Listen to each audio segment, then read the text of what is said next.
Au nom du Père et du Fils et du Saint-Esprit. Amen. Mon Seigneur et mon Dieu, je crois fermement que tu es ici, que tu me vois, que tu m'entends. Je t'adore avec profonde révérence. Je te demande le pardon de mes péchés et la grâce de faire avec profit ce moment de prière. Ma Mère Immaculée, Saint Joseph, mon Père et Seigneur, mon ange gardien, intercédez pour moi. Saint Jean l'évangéliste, est désormais une personne âgée, une personne qui a beaucoup vécu et qui a peu à peu appris ce qu'était l'amour de Dieu et qui souhaite désormais le transmettre aux autres. Saint Jean prend la plume et écrit cet évangile qui nous est parvenu, ce merveilleux évangile qu'il nous a envoyé pour, nous dit-il, pour que vous croyiez que Jésus est le Christ, le Fils de Dieu, et pour qu'en croyant, vous ayez la vie en son nom. C'est Saint Jean qui nous donne lui-même l'objectif de son évangile. C'est au chapitre 20, le verset 31, la fin donc de l'évangile. Il a écrit cela pour que nous croyions que Jésus est le Christ, le Fils de Dieu, et pour qu'en croyant, nous ayons la vie en son nom. Nous sommes là devant une personne qui toute sa vie a aimé le Christ. Saint Jean, le jeune apôtre, a été conquis tout de suite par la figure du Christ. Il était disciple de Saint Jean-Baptiste, et Saint Jean-Baptiste, très vite, a fait ce que tous les chrétiens, et toi et moi aussi, essayons de faire, c'est-à-dire qu'il a indiqué à ses disciples qui était Jésus. Il a montré Jésus aux autres comme nous-mêmes, Seigneur, eh bien, nous te demandons cette grâce de savoir te montrer aux personnes qui sont à côté de nous et qui ont besoin de te connaître, Seigneur, qui ont soif de te connaître. Ce moment où il a rencontré le Christ, Saint Jean l'a encore très très clairement à l'esprit lorsqu'il écrit son évangile. Voici comment il le raconte. Même s'il ne parle pas de lui, on comprend qu'en réalité, il est concerné. Le lendemain encore, Jean, il parle de Jean le Baptiste, Jean se trouvait là avec 2 de ses disciples. Posant son regard sur Jésus qui allait et venait, il dit « Voici l'agneau de Dieu ». Les 2 disciples entendirent ce qu'il disait, et ils suivirent Jésus. Se retournant, Jésus vit qu'ils le suivaient et leur dit « Que cherchez-vous » Ils lui répondirent « Rabbi », ce qui veut dire « Maître ». « Où demeures-tu » Il leur dit « Venez, et vous verrez ». Ils allèrent donc, ils virent où il demeurait, et ils restèrent auprès de lui ce jour-là. C'était vers la 10e heure, environ 4 heures de l'après-midi. Ce moment est tellement présent, des années après encore, à la mémoire de Saint Jean, qu'il se souvient même de l'heure, 4 heures de l'après-midi environ, le moment où Jésus leur a dit « Venez, et vous verrez », et effectivement, depuis lors, Saint Jean n'a cessé de suivre le Christ. Il est venu et il a vu. Saint Jean, qui était jeune quand il a rencontré le Christ, peut-être que toi aussi tu l'as rencontré jeune, peut-être l'as-tu rencontré avec un âge déjà un peu plus avancé. Dans tous les cas, il y a une jeunesse de l'amour qui est toujours possible. Eh bien, Saint Jean était une figure impétueuse. C'est celui qui, lorsque Jésus n'a pas été accueilli par un des Samaritains, a dit à Jésus avec son frère, Jacques, « Veux-tu que nous fassions tomber la foudre ?» Nous prions le ciel pour qu'il fasse tomber la foudre sur ce village. Voilà, qui était Saint Jean, une personne qui aimait énormément le Christ, qui était très touché de voir que celui-ci n'était pas toujours reçu aussi bien qu'il l'aurait souhaité, mais qui n'avait pas encore très bien non plus compris que le Seigneur ne répond pas à l'affront par la colère, mais par l'amour, par le sacrifice. Cela, Saint Jean va le comprendre peu à peu, et notamment lors de cette expérience fondamentale pour lui et pour toute l'Église, ce moment où il va être près de Jésus, au pied de la croix.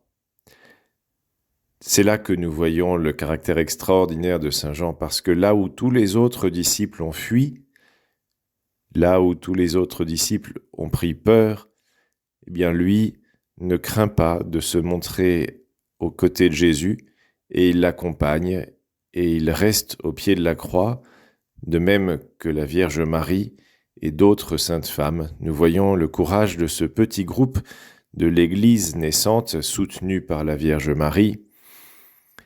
Ce courage que les autres n'ont pas eu, eh bien, Saint Jean, lui, l'a eu, cette foi que les autres n'ont peut-être pas réussi à mettre en œuvre, eh bien, Saint Jean, lui, l'a eu.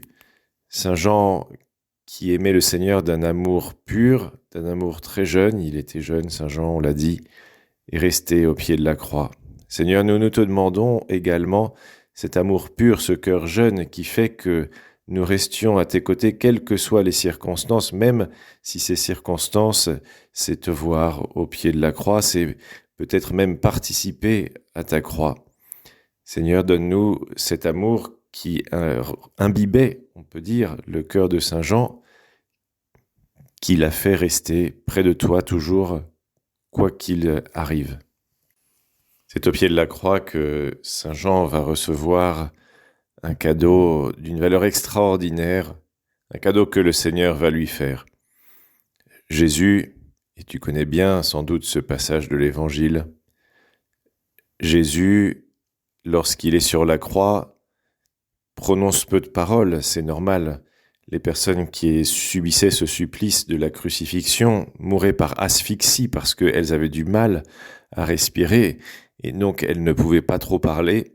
Chaque parole coûtait énormément au Seigneur puisqu'il devait se redresser, s'appuyer sur les clous qui le soutenaient, ça lui causait une grande douleur et donc chaque parole qu'il a prononcée a une valeur particulièrement importante et l'une de ces paroles, tu la connais bien, c'est de dire à sa mère « Femme, voici ton fils » et de dire à Saint Jean « Voici ta mère ». Et à partir de ce moment-là, le disciple l'a pris chez lui. C'est Saint Jean lui-même qui raconte cela, ce moment très émouvant, ce moment où il a accueilli la Vierge Marie chez lui. Et nous, Seigneur, bien nous te demandons cette même grâce de savoir accueillir la Vierge Marie chez nous, la Vierge Marie qui t'a porté, qui t'a élevé, qui t'a soigné, qui t'a surtout aimé tout au long de sa vie. Eh bien, cet amour, elle nous le donne à nous aussi, car tu as fait de nous tes frères, les fils adoptifs de Dieu, Seigneur, et nous te remercions pour cela, nous te remercions profondément. Et la Vierge Marie, eh bien, nous aide à rester unis à notre frère aîné, à toi, Seigneur.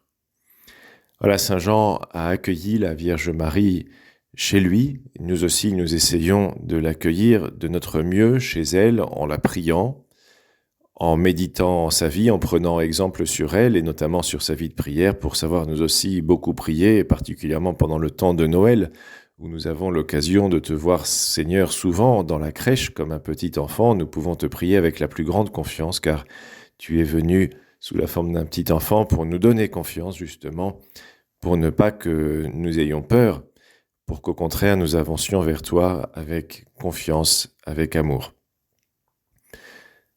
Saint Jean lui-même a été profondément touché par l'amour de Dieu, sans doute. La présence de la Vierge Marie, il a été particulièrement aidé. Et Saint Jean pourra écrire à la fin de sa vie que Dieu est amour. Saint Jean pourra transmettre à ses disciples et nous transmettre à nous aussi cet enseignement qui se trouve dans les lettres de Saint Jean du Nouveau Testament. Dieu est amour.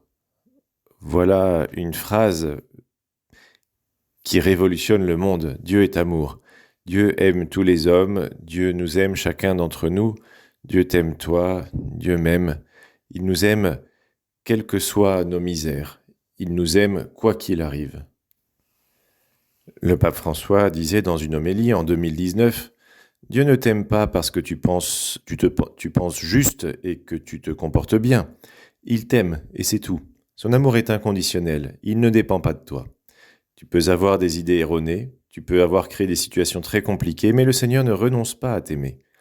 Combien de fois ne pensons-nous pas que Dieu est bon si nous sommes bons et qu'il nous châtie si nous sommes mauvais? Ce n'est pas ainsi. Dans nos péchés, il continue de nous aimer. Son amour ne change pas, il n'est pas susceptible, il est fidèle, il est patient. Tel est le don que nous trouvons à Noël. Nous découvrons avec stupeur que le Seigneur est toute la gratuité possible, toute la tendresse possible. Sa gloire ne nous aveugle pas, sa présence ne nous effraie pas. Il n'est pauvre de tout pour nous conquérir avec la richesse de son amour. Il a conquis Saint Jean que nous fêtons aujourd'hui. Puisse-t-il nous conquérir, chacun d'entre nous, et conquérir le monde. Je te remercie, mon Dieu, des bonnes résolutions, des actes d'amour et des inspirations que tu m'as communiquées dans cette méditation. Je te demande de m'aider à les mettre en pratique. Ma Mère Immaculée, Saint Joseph, mon Père et Seigneur, mon ange gardien, intercédez pour moi.